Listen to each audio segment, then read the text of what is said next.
देर देर करके कुछ मुख्य खबरों के साथ आइए रुक करते हैं खबरों की ओर। इस बुलेटिन के प्रायोजक हैं आदर मसाले।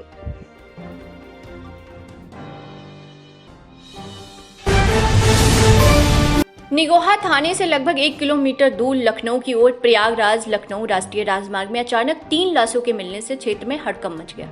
देखते ही देखते क्षेत्रीय लोगों का तांता लग गया। सूचना पर लखनऊ जनपद के तमाम पुलिस विभाग के उच्च अधिकारी भी घटनास्थल पर पहुंच गए। घटनास्थल पर बुजुर्ग दंपत जो कि पहले गांव राती के रहने वाले हैं परंतु यहां हाईवे पर अपना मकान बनाकर रहते थे, जिनका नाम राम सनेही साहू बताया गया है, एवं उसकी पत्नी का शव उसके घर में मिला है। वो भी इस घर से कुछ दूर झाड़ियों पर भी एक व्यक्ति का शव भी मिला है, जिसकी शिनाख्त पास के ही गांव उदयपुर के शत्रुघ्न पासी के रूप में हुई है। ऐसा प्रतीत होता है कि यह तीनों लाशें 2-3 दिन पूर्व की हैं, क्योंकि लाशों से दुर्गंध आ रही थी। पर अब सभी सशंकित हैं कि यह घटना क्यों, कैसे और किस लिए हुई होगी। ये आश्चर्य की बात है।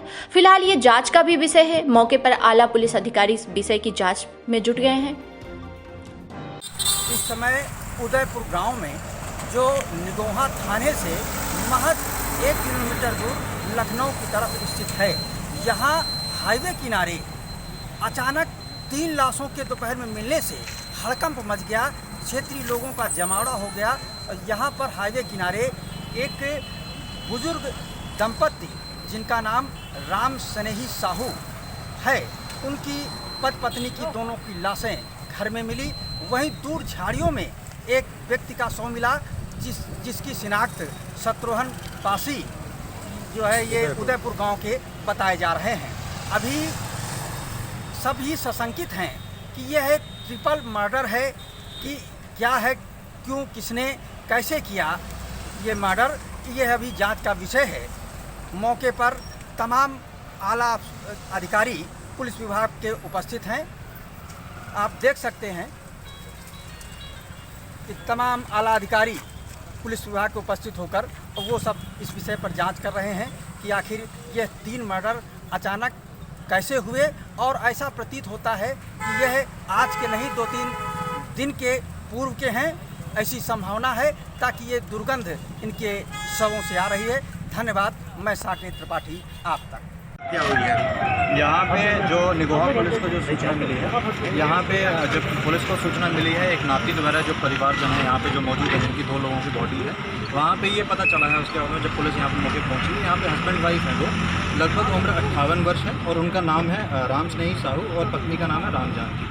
ये यहाँ पे मौके पर यहाँ पे डेड बॉडीज इनकी पाई गई हैं। इसके अतिरिक्त एक बॉडी और मिली यहाँ से लगभग 200 मीटर के दूर। इनके परिवार से कोई कनेक्शन नहीं है उस बॉडी का। उस बॉडी की शिनाख्त भी हो गई है। उनका नाम शत्रुघ्न है, शत्रुघ्न पासी।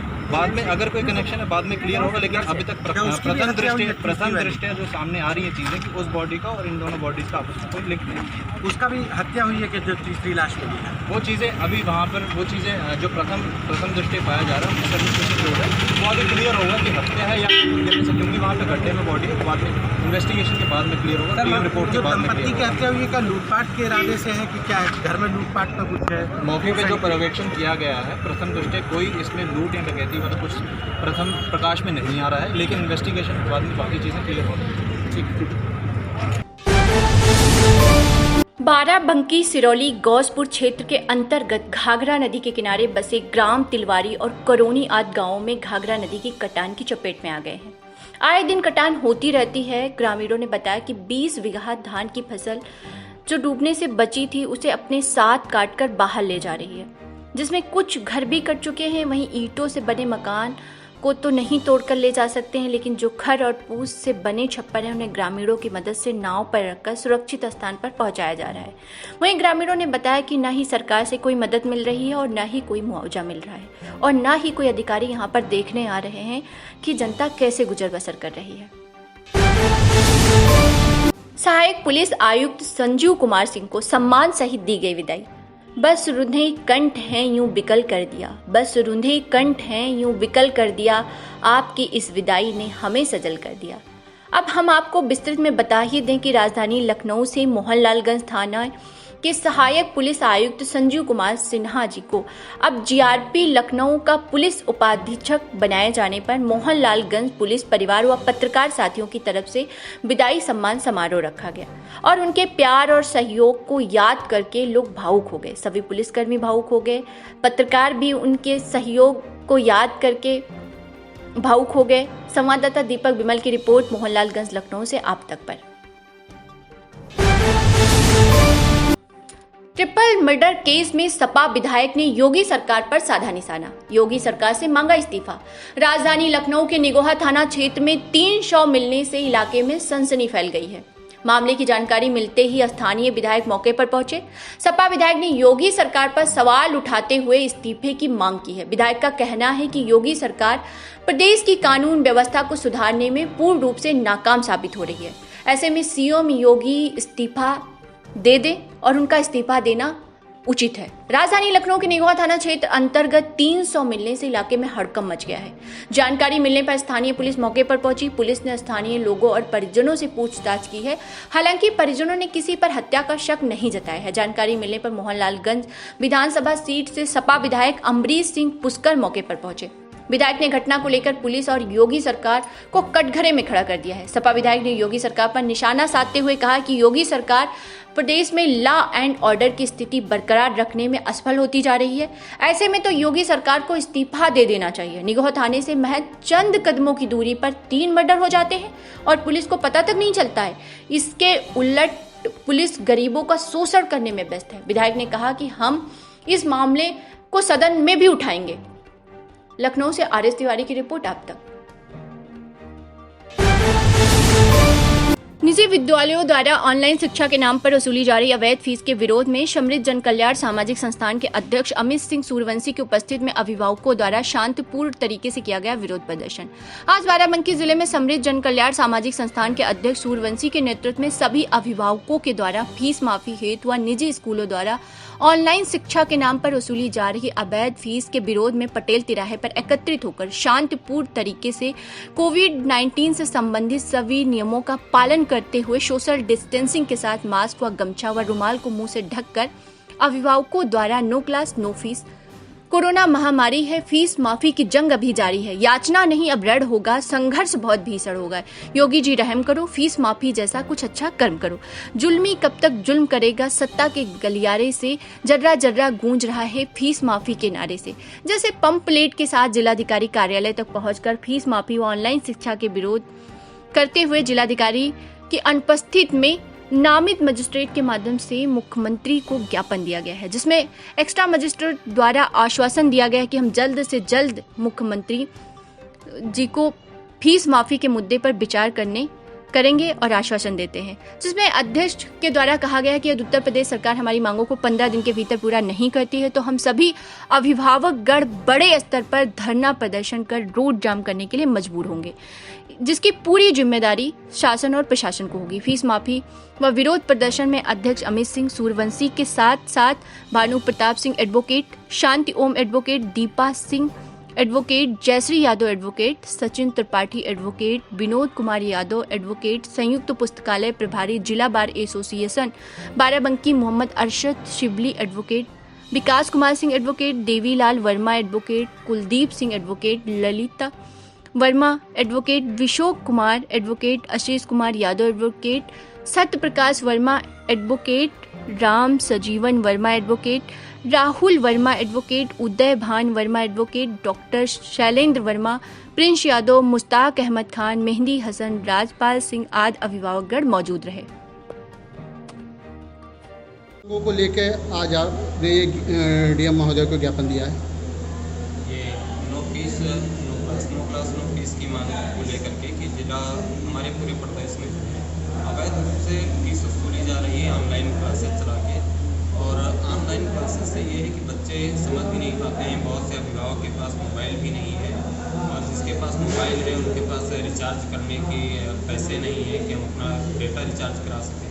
कुछ लोग ऐसे क्षेत्र में रहते हैं जहाँ नेटवर्क काम नहीं करता है। इसी पे हमने मांग की है, जिलाधिकारी महोदय के द्वारा ज्ञापन दिया है माननीय मुख्यमंत्री जी को। दिया, जिलाधिकारी ने क्या आश्वासन दिया? आश्वासन दिया है उन्होंने कि यहाँ से जो हो सकता है वो हमने पहले भी लिख दिया है कि विद्यालय आपसे फीस की मांग नहीं करेगा, धीरे धीरे देते रहिए, लेकिन धीरे धीरे हमें तो देना ही है, इनकम हो नहीं रहा है कहीं से, अभिभावक बिल्कुल परेशान है, तो देने में असमर्थ है, पैसे बिल्कुल भी नहीं दे सकता है। तो हमने उनसे यही कही है कि सर इसमें फीस जो है बिल्कुल माफ़ किया जाए। और जिलाधिकारी से बात भी नहीं हो पाई, एक्स्ट्रा मजिस्ट्रेट मिले थे, उन्होंने भी उत्तर दिया है। जैसे मुख्यतः प्रमुख मांग इसी बात को लेकर हो रही है कि स्कूल स्पष्ट करें कि फीस लेंगे या नहीं लेंगे, तो इस आश्वासन से आप कहाँ तक सहमत हैं? ये स्पष्ट करने से काम नहीं चलेगा कि लेंगे या नहीं लेंगे, क्योंकि अभी वो कहते हैं हम लेंगे और 50% लेंगे, तो अभिभावक कहाँ से दे पाएंगे? क्योंकि जब आप अपने टीचरों को ज़्यादा से ज़्यादा लोगों को बाहर निकाल दिया है, फिर इसमें आपका कोई खर्चा भी नहीं हो रहा है, बिजली बच रही है, आया की सैलरी बच रही है, सिर्फ एक अध्यापक जाता है और पूरा लिख के भेज देता है और बच्चे जो है घर पे बैठ के काम पूरा करते हैं और अभिभावक का समय बर्बाद होता है। अभिभावक क्या करता है, अपने बच्चे को फ़ोन पे पढ़ाता है 3 घंटे 4 घंटे। तो हम यही कहेंगे कि फीस माफ हो और इसी की मांग करते हैं समस्त अभिभावक। ज्ञापन में कार्रवाई के लिए कितना समय मांगा है? क्या हमने मांग की थी कि 15 दिन के भीतर इसमें फीस माफ़ी का आदेश पारित रहे माननीय मुख्यमंत्री जी के द्वारा, लेकिन देखिए क्या 15 दिन बाद भी अगर कोई उचित कार्रवाई नहीं हुई तो आपका अगला कदम क्या होगा? तो अगला प्रदर्शन फिर करेंगे हम लोग और फिर रोड जाम जो कुछ हो सकेगा वो करेंगे, पूर्णतः विरोध करेंगे हम और हमारे अभिभावक। और अब की बार हमने अभिभावक बहुत ज़्यादा तैयार थे, उनको मना किया कि ज़्यादा भीड़ ना हो, सोशल डिस्टेंस में रखते हुए हम लोगों ने प्रदर्शन किया, लेकिन अगली बार फिर हम भूल जाएंगे कि लॉकडाउन है, क्योंकि जब सरकार हमारी नहीं सुनेगी तो हम भी नहीं सुनेंगे। हमें फीस माफ़ी से फीस माफ़ होना चाहिए। आपकी इस मुहिम को अभिभावकों द्वारा पूरा समर्थन मिल रहा है? जी हाँ। सब ये जो आज आप सभी लोगों ने ज्ञापन दिया है जिलाधिकारी महोदय को, नो स्कूल नो फीस, तो उस पर आपकी क्या मांगे हैं और क्या? हमारी यही मांगे हैं कि इस लॉकडाउन की वजह से जो डेली वेजेस वाले चाहे वकील हैं या और भी बिजनेसमैन दुकानदार, सबका काम धंधा बन रहा है, ठीक है, तो इन परिस्थितियों में वो पूरी फीस देने में असमर्थ है, ठीक है, और जब बच्चे पढ़ने नहीं जा रहे हैं तो फीस का क्या उचित है? तो मेरा यही कहना है कि मतलब ये जो है, अगर स्कूल वाले हर साल अपना प्रॉफिट, भाई वो भी बिजनेस ही कर रहे हैं, ठीक है, उनका जो प्रॉफिट हो रहा है इस साल वो अपना प्रॉफिट न लें।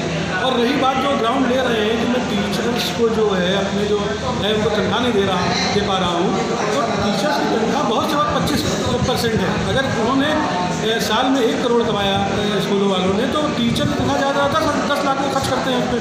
तो अगर वो लोग उसको मतलब खाली टीचर्स की तनख्वाह लेना चाहें तो हम लोग दे देंगे और बहुत कम में काम हो जाएगा। लेकिन अब वो अपना प्रॉफिट हर साल की तरह अभी भी लेना चाहते हैं, वो अपना नुकसान नहीं करना चाहते हैं स्कूल वाले। तो चूँकि उनका बिजनेस है, सेवा नहीं है, उनका बिजनेस है, वो सेवा नहीं कर रहे हैं। तो हम लोग की मांग है, जेन्युइन मांग है और इस पर रोक लगाई जाए। सरकार जो है ये करे कि जिस मतलब जो ये जब तक नहीं स्टूडेंट स्कूल जा रहे हैं तो उनसे फीस ना ली जाए, बस यही है। जो आपने आज जिलाधिकारी को ज्ञापन दिया है नो स्कूल नो फीस, इसमें अभी क्या क्या मांगे हैं?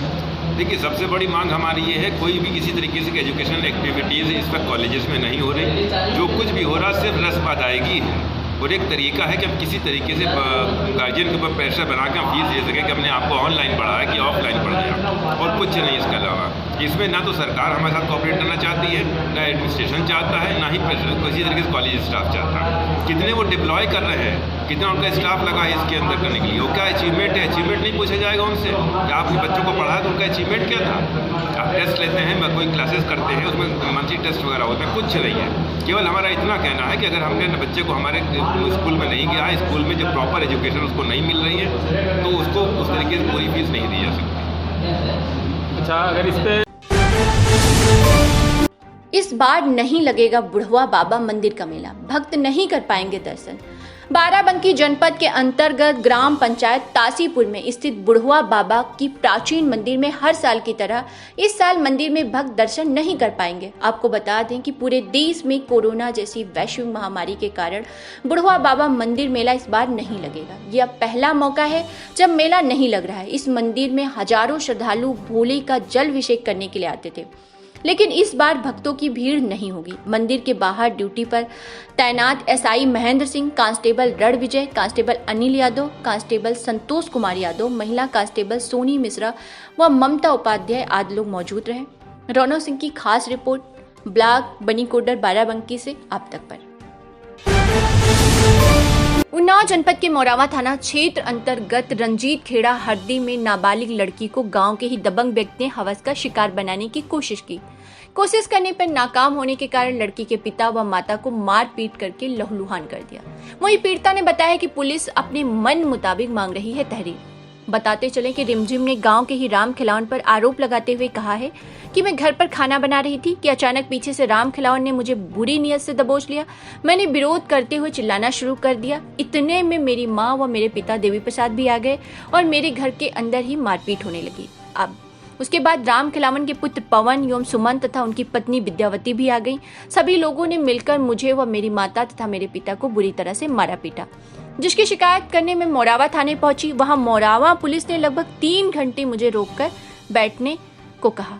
चाहे मारपीट का मुकदमा दिखाओ या छेड़छाड़ का, यदि मेरे हिसाब से तहरीर दोगे तो मैं मारपीट का मुकदमा पंजीकृत कर लूंगा, अन्यथा आप लोग जा सकते हैं। और अपने मन मुताबिक मोरावा पुलिस ने तहरीर लिखकर मुझसे दस्तखत करवा लिया है। अब देखना यह है कि मोरावा पुलिस जो घटना पीड़ित के अनुसार है उस पर कार्रवाई करती है या फिर लॉलीपॉप देकर पीड़िता को वापस करती है। जबकि आरोपित की पत्नी विद्यावती ने बताया कि हमारे पति ने जो किया वह गलत कार्य है, नहीं करना चाहिए, मामला सत्य है और उन्हें सजा मिलनी चाहिए। सुनील मिश्रा, पत्रकार, मोरावा, उन्नाव से आप तक पर। जिस मामले में एक बालिका आई है, छेड़छाड़ का आरोप लगा रही है, जिसने छेड़छाड़ की है उसकी पत्नी यहाँ थाने मौजूद है। मैं उससे पूछना चाहता हूँ क्या मामला है, बताइए, इधर बताइए। मामला जो है तो सही है, हमका घर पे मार खेद रहे हैं, सास नंद और ससुर देवर सब मरा के नहीं खेदान है, जो लड़के के साथ करें तो सही करें है। तो तुमने क्यों खेदना चाहते हैं आप? हमका पतन का है खेदते हैं, सिखाए कह रहे हैं इनका खेद दे कहीं न रखो। सिखा के नहीं, तुम्हारी कोई गलती है जो? हमारा गलती कोई नहीं ना हवे, हमका खाली रखा नहीं चाहते का न रखा बहु लेके बहु रखा बा। मतलब तुम्हारा आदमी गलत नेचर का है? हाँ ठीक है। नहीं, इस लड़की के साथ जो गंदी हरकत की है वो सत्य है? हाँ वो सही है। अब तक न्यूज़ चैनल में आपका स्वागत है। मैं हूँ सुनील मिश्रा। इतना समय पहुँच रहा हूँ, एक बड़ी बालिका आई है जो रंजीत खेड़ा गांव की रहने वाली है, मोरावा थाने आई। इसके साथ दबंगों द्वारा दुष्कर्म का प्रयास किया गया और पुलिस ने को जो ये तहरीर दी है इसमें पुलिस ने दोबारा तहरीर ली है। क्या मामला है पूरा? परसों मैं पढ़े गई रही तो जो रंजीत खेड़ा के राम खिलावन है वो कहें कि हमसे मतलब मिलोगी, हमसे इस तरह सब करोगी। और फिर पापा से बताएं, पापा तो लड़ाई वड़ाई करना है। और आज आए हैं सब पूरी फैमिली मिलके दारू पी के, हमारी मम्मी के खोपड़ी फाटा है और पापा के मारे न हमारा। क्या कहा था तुमसे? कहने दोगी इतना सब कुछ कहना। अच्छा, लप्पी झुप्पा भी किया था? हाँ, क्या गलत काम करना चाहते थे? तुम्हारे साथ बदतमीजी करना चाहते थे? कौराली में। अच्छा, छेड़छाड़ किए हैं? जी हाँ। तो पुलिस को तुमने तहरीर दी है?